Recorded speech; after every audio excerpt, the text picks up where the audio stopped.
Avenue Lamido Ayatou, au quartier Foulbéré, à quelques encablures du palais du Lamido de Garoua, la chaleur accablante de ce mois d'avril ne refroidit pas pour autant l'ardeur des populations qui vaquent paisiblement à leurs occupations.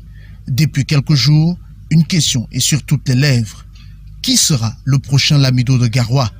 Une interrogation à laquelle il est difficile d'y répondre à l'heure actuelle, car près de 4 semaines après le décès de Sa Majesté Halim Garga Ayatou le 5 avril dernier, sa succession n'est toujours pas ouverte par l'administration, laissant la place à une vacance du pouvoir.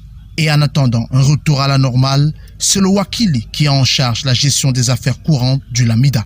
En cas de vacances, comme celui-ci, c'est moi qui prends le relais, à mon titre Wakili, pour assurer les affaires courantes, en attendant qu'il y ait l'élection. Bachirou Ali fait partie des 12 notables qui devront élire le futur Lamido de Garoua. C'est lui-là même qui devra régner sur cette chefferie musulmane Peul de premier degré. Toutefois, le futur Lamido devra remplir certaines conditions pour pouvoir accéder au trône. D'abord, il faut être de la lignée de la chefferie du côté garçon. Ça, c'est remplir les conditions administratives.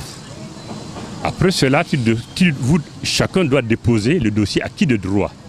C'est en ces temps alors, s'il fixe la date, que nous, les autorités traditionnelles, nous sommes à 12 qui sont chargés des élections, qu'on va intervenir pour choisir la personne qu'il faut selon notre use et coutume. Sur le terrain, certains candidats ne cachent plus leur détermination à briguer ce poste et tous affûtent leurs armes en attendant le jour du vote.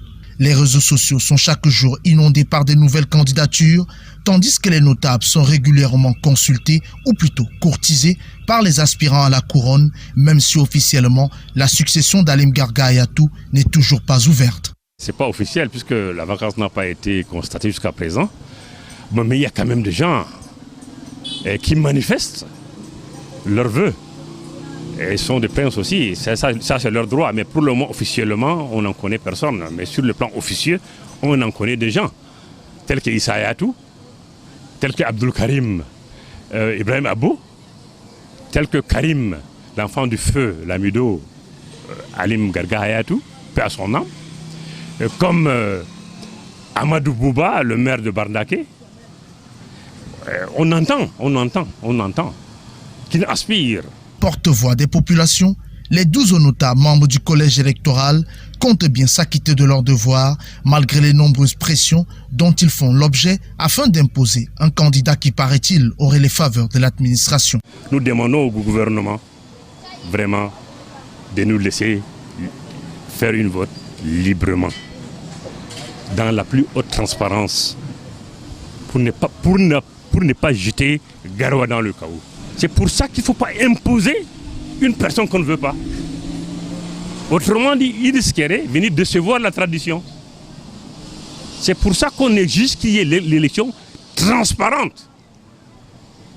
Donc on n'est pas d'accord pour l'imposition. Les populations du Lamida de Garoua ont désormais les yeux rivés vers l'autorité administrative et elles nourrissent surtout l'espoir de célébrer la fête du Ramadan en compagnie de leur nouveau Lamido.